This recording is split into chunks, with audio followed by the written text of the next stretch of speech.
はい、哲也です。今日はですね、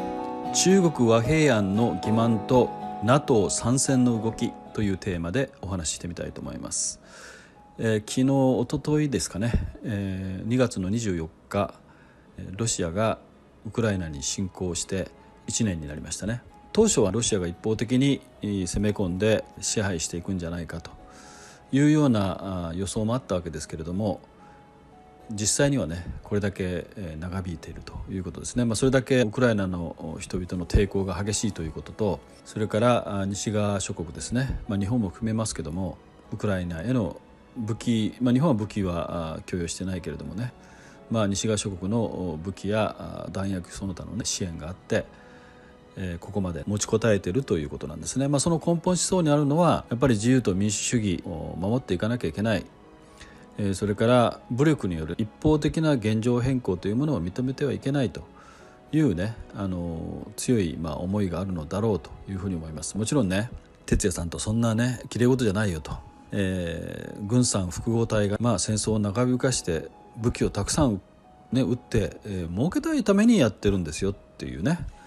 ことを言ってくる人も結構いるんですよ。その面が僕は全然ないとは言いませんけど、僕はそれ中心ではないと思ってるんですね。そういう面がないとは言いませんよ。例えば兵器がどんどん売れれば兵器産業というか軍需産業は非常に儲かりますからね、実際にね。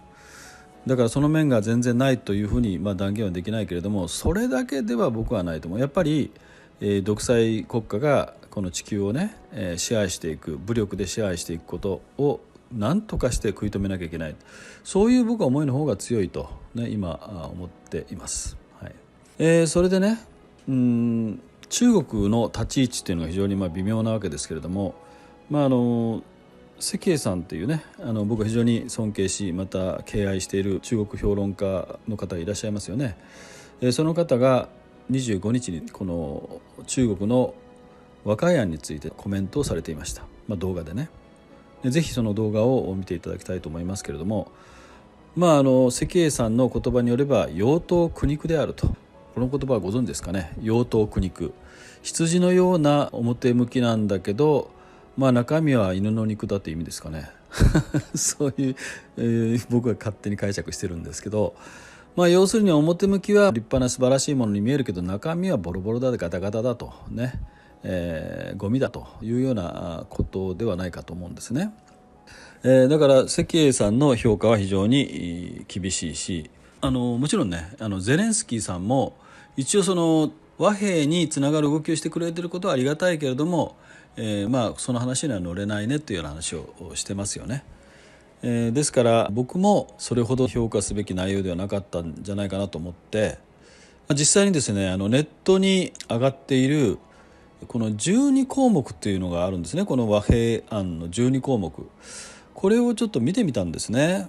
で、養豚苦肉なのかなと思ったら、養豚苦肉かなやっぱり国家の主権を尊重しましょうとかね、冷戦の考え方を持たない方がいいですよとかね、お互い敵対行為をやめましょうとかですね、和平交渉に入った方がいいですよとかね、人道危機を解決しましょうとか、民間人と戦争捕虜の保護をしましょうとかね、原子力発電所の安全確保をしましょうとか、戦略的リスクの軽減というようなこと、核戦争を起こさないようにしようとかね、穀物輸出を促進しようとか、一方的な制裁をやめましょうと。これ一方的な制裁ってありますかね。ロシアが侵攻してるから制裁してるわけで全然一方的じゃないですよね。そういうこととかね、サプライチェーンの安定化、これ中国が今外されようとしてますからね、それから復興計画とかいうことですね。はっきり言って原則論きれい事、誰でも考えつくというか、誰でもそうだよねというようなことですよ。これでね、そうか素晴らしいな、じゃあそれでいこうなんてことはならないですよ。 A41 枚のね、これ関英さんに言わせれば A41 枚のね、紙切れ1枚だったということで、なんかそこにね詳しいそのなんていうかな、この深いなんというか計画というかですね、準備というか思想というか、そういったものがあるかというとそうじゃなくて、1枚 A41 枚のペラペラっとね、書いたような内容だったということなんですね。当然ゼレンスキーさんはこれに乗れるわけないですよね。で、僕はねこの関英さんの動画に関してねこのようにリツイートしたんですね。関英氏によれば今回中国が満を持して提出した和平案はまさに養豚苦肉の原則論、しかもロシアの侵略を批判せず露軍ってロシア軍ですね、露軍の撤退も前提とせずロシアへの制裁を一方的なものと非難する内容。当然ウクライナも NATO も冷ややかな反応。なぜ中国はこんな中身のない和平案を提示したのか。僕は本当率直に思いますね。何のためにこれをやったのかなと。関英さんとかね他の評論家の方たちが一致するところは、習近平新体制の、中国がですね、国際平和に貢献していると、国際平和のために、発言をしている、行動をとっている、そういう印象を与えることが目的じゃないかというふうに言われているわけですけれども、中身はねあくまでも原則論で、誰が見てもそれはそうだよねみたいな話ですよね。一番肝心なロシアよと、まずロシア軍を撤退させなきゃ話し合いできませんよっていう大事なことが抜けてるじゃないですかね。ドンバスから少なくとも撤退ですよね。クリミアはちょっとどうするべきか分かりませんけども、少なくとも戦争が始まる前の状態にとりあえず戻してから交渉しろっていうのは分かるけど、交渉したら一応停戦になるわけですからね、完全にね。戦争をどんどんまだ仕掛けてる、侵略戦争を仕掛けてる最中にその侵略戦争をそのまま置いたままですね和平交渉しろと、これは難しいですよね。乗れませんよね当然。ゼレンスキーさんは当然これ乗れないということなんですけど、じゃあ NATO はどうなのかということなんですけどね。これは時事通信の記事なんですけど、NATO トップ、停戦促す中国は信用できない、ウクライナ侵攻1年という記事がありました。ちょっと読んでみますと、北大西洋条約機構 NATO のストルデンベルグ事務総長は24日、ロシアによるウクライナ侵攻1年に合わせ両国に停戦を呼びかける文書を発表した中国について、違法な侵攻を非難できておらずあまり信用できないと述べた。エストニアの首都タリンで開かれた共同記者会見で語った。欧州連合 EU のフォンデアライエン欧州委員長も文書について和平案ではなく原則を共有したものだと指摘。中国がどちら側にいるかという背景を踏まえて精査すると強調したということでね、はっきり言って中国の言ってることは信用できないというのが結論なんですね。ですからこういう原則論だけを言って何かプラス効果があったかというと僕はあまりなかったような気がするんですね。それよりもねちょっと怖いニュースというか信じがたいニュースがあるんですね。それは読売オンラインに書かれた、ニュースなんですけど、これはドイツのシュピーゲルっていう有力な雑誌があるんですね。シュピーゲルってなんか知ってます？これ僕昔ドイツ語勉強した時にね、このシュピーゲルって言葉の発音が好きで、なんかシュピーゲルっていいなと思って何かなと調べたら鏡っていう意味だったんですよね。そしてドイツのこの有力な雑誌、このタイトルがシュピーゲルってついて感動したんですね。世論を映す鏡の役割をする雑誌なんだみたいなね、そういう感動したことを覚えてますが、それどうでもいいんですけどもそれでですね、この記事をちょっと読んでみますね。中国企業ロシアに自爆型ドローンを売却製造支援か、量産体制の計画もとドイツ紙。ドイツ有力紙シュピーゲルは23日、消息筋の話として中国企業がロシアとの間で自爆型無人機ドローンの売却や製造支援を交渉していると報じた。中国企業が4月までに試作機100機をロ国防省に納入することで合意したとしている。同紙によると、ドローンは35から50キログラムの爆発物を搭載でき、イランがロシアに供与する自爆型無人機シャヘド136にデザインが似ている模様だという。中国企業がロシアに部品と技術を提供し、月100機の量産体制を整備する計画もあるという。米国は中国がウクライナに侵略するロシアに対して武器を提供することを懸念している。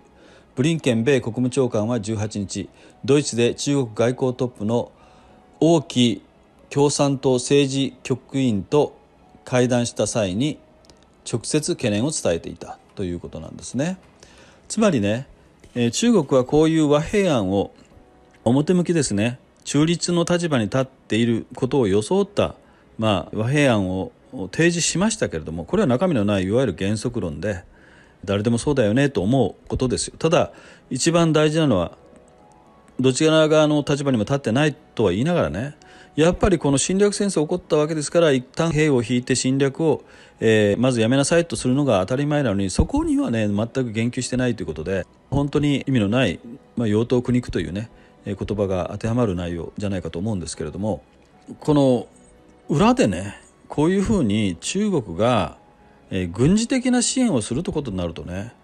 これはもう完全にですね、ロシア側に立っているというふうに見られても仕方がないと思いますね。NATO が信用しないのも当然ですよ。アメリカはもちろん信用してませんしね、アメリカを含めたね NATO が全く信用してないというのはもう間違いないと思いますね。ですから今ロシアは飛行機とか戦車とかね、そういったあるいはミサイルとかドローンとかそういうものを全てのね武器を使ってウクライナを攻撃しています。これ民間施設も含めてね、マンションとかも含めてよ、住宅地なども含めてね、もう本当にインフラも含めて本当にね、多大な被害を与えていますよね。でその被害を与えることをより助長するというか、そういうことを中国がやろうとしているということなんですよ。ドローンを使わせてね。だからもう完全にですね、中国は数十国というかね、中ロ北イランみたいなね、その数十国の一角を完全に占めているというふうに見るべきだと思うんですね。ブッシュ元大統領、パパブッシュじゃなくて息子ブッシュの方ですけどね、そのブッシュ元大統領の言葉を借りれば Axis of Evil、 悪の枢軸って感じですかね。